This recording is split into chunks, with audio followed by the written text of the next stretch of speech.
Hello and welcome to the first episode of Rolling Dice with Tony Weiss. Today we're going to take a look at the campaign setting of Stennard from Breaker Press Games.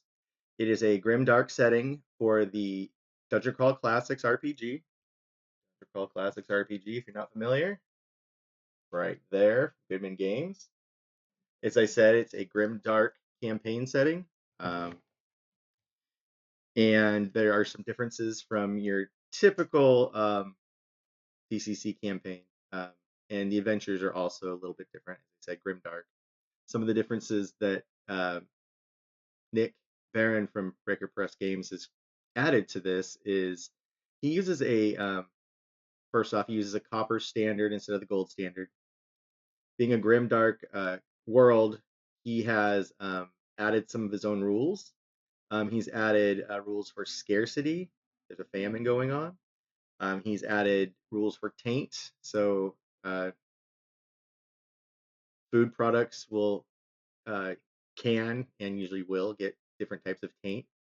And there is something that Breaker Press puts out are these little pamphlets, pamphlet style brochure type game products. And he's done quite a few of these. I got some of them right here, various different ones. Mini adventures. Some of them are like random tables for different villages and such. Really handy things to have. But the other thing that he has, other than the famine, taint, the scarcity, famine, taint, scarcity, is in the pervasive corruption pamphlet. The other thing that he has in here is the insidious luck.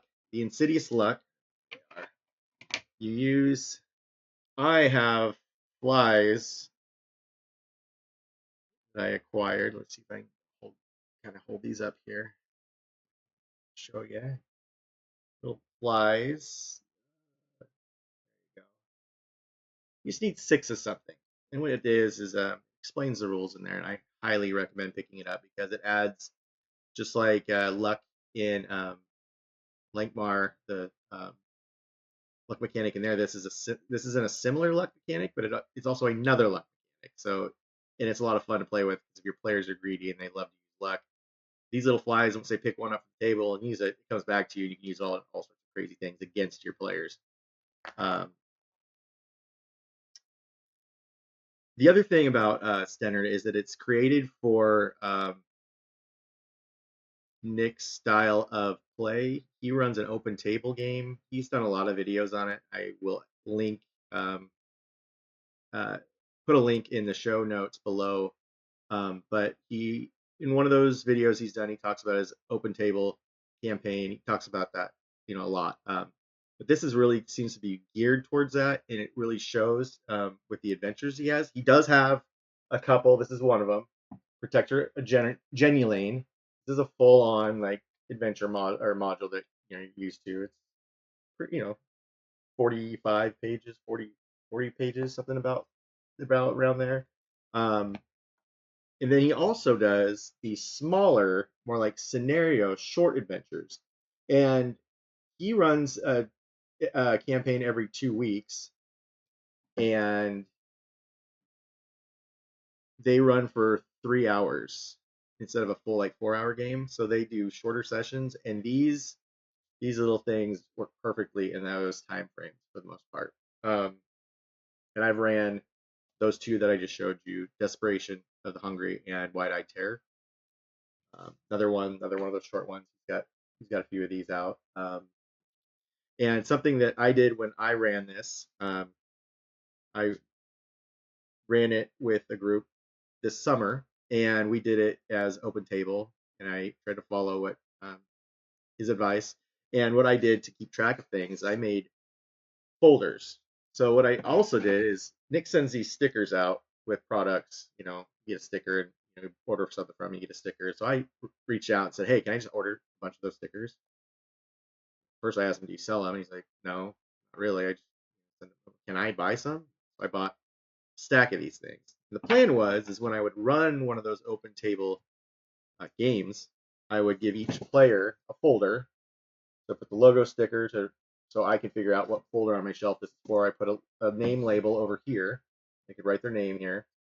And then what I did is when they finished one of the scenarios that I ran, this is one of my characters, they would get they would get the sticker corresponding to what they actually played. So this player had finished Desperation of the Hungry, and also, sorry, this one was White-Eyed Terror. So they did that, and I had so much fun and was so inspired. The third thing that I ran was something that I just created myself, and I'm not usually the type to want to create things, but I just made some stuff and ran with it. It was a lot of fun. Um, the other thing that really stands out in the Stennard campaign setting is there's only humans. So there's no elves, there's no dwarves, there's no halflings. And if you're familiar with DCC, that can cause some. You don't have your luck battery halfling. You don't have the hybrid characters. But what he does have to replace those is he's created 10 of his own classes, and a lot of these classes will use a deed mechanic similar to the warrior and the dwarf. Here's some of them right here. Got the prowler. We got the prowler. I only have a couple of these out. The outlier, icon bearer, and also, as you'll see, as I showed this a little bit earlier, not show that again. Stennard Courier, the first main book of the Village of Stennard. If I recall, I think this covers about a third of the village. Second one's on its way.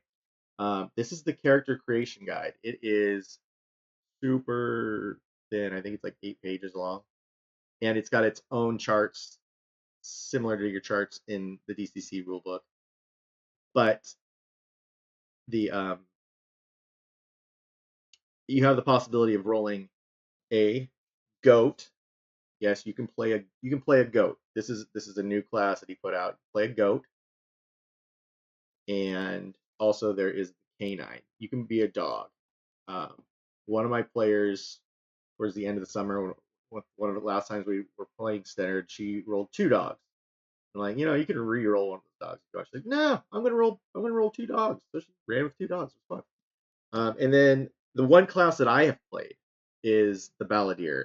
My DM let me run it in his DCC game that he was running, and I got to test this out. So I wanted to also kind of give some insight on the Balladeer since I actually played it.